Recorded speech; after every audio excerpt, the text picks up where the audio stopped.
The Seraphon or Lizardmen have had some cracking Salamander updates, with some brilliant nods back to 5th edition Warhammer Fantasy Battle. Let's go check them out.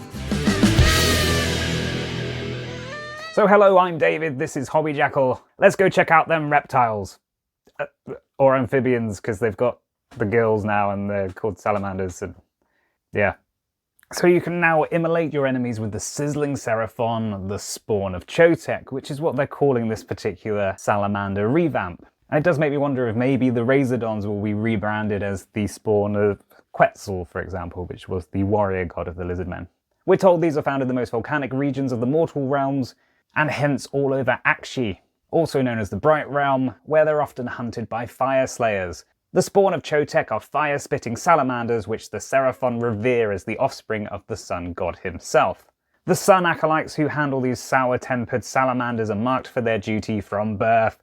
When the stars flare and the spawning pools boil, the skinks who emerged are blessed with incredible resistance to heat, as well as frills that resemble Chotec's own sunburst. In between burning sacrificial victims alive, these disciples are tasked with raising salamanders, then sedating them with crawtoad venom and fitting old world technology into their skulls. These precious relics allow the Sun Acolytes to draw their choleric charges with light-emitting staves. Now you'll see these models are absolutely fantastic, and as we've seen with many models of late, they really hark back to some classic designs. They've returned to the husky, low-to-the-ground look, with the most defining feature being this great-looking back sail, looking much like a Dimetrodon for dinosaur fans, and being a spitting rendition of the version we had for the 5th edition of Lizardman. It didn't quite make it into the Lizardman army book, but here it is in all its glory. They subsequently redesigned the salamanders for 6th edition, and that's the version that we've stuck with since. And they were a little bit more lighter on their feet looking, and sort of, to me, resembled a kind of cattle dog look, looking a bit more predatory and a bit less lethargic.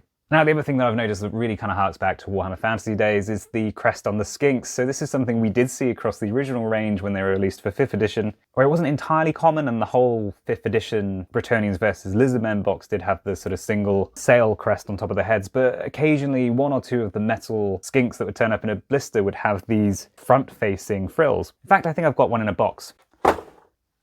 Right. So you can see, there we go, there's one of the old ones.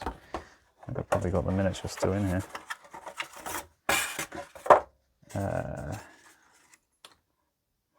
There we go. There's one of these little retro skinks with their little frill. And there's a Slann Mage Priest that I painted pink and lost. So he's just hanging out in the Stegodon box. Right.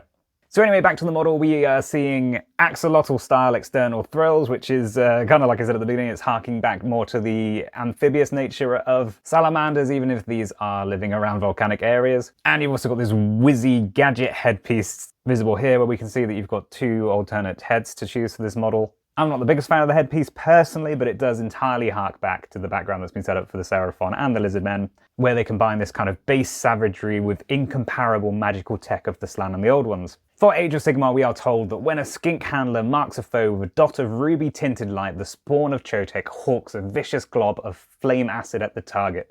The ensuing splatter not only ignites immediately, it's caustic enough to leave victims vulnerable to further attacks. Now we're given a preview of the rules for this, so it has a 24-inch range, and if it causes any wounds, it will subtract 1 from save rolls for that target unit until the end of the turn, giving them kind of a different role to back in the old days. Now, I've not really kept up with Seraphon rules, but in Warhammer Fantasy, they were a move and shoot unit that would use the flame template and cause damage that way. Finally, we're told that's not their only trick, and foes who stray too close may find out what happens when skinks feed their pet salamander some tasty emberstone treats. And we're told there's plenty more scaly creatures waiting to bask in the warm glow of adoration on Warhammer Community, so keep your eye out for more. So thank you for watching. For more on the Seraphon, check out my LVO coverage. For more from Warhammer Fantasy Battle, check out my prediction video that's going to be arriving this year. Might be wrong, but it's a good, enjoyable video. And for something else randomly determined by YouTube's algorithms, check out whatever this video is. I don't know. Could be anything. Cheers for watching. Wow.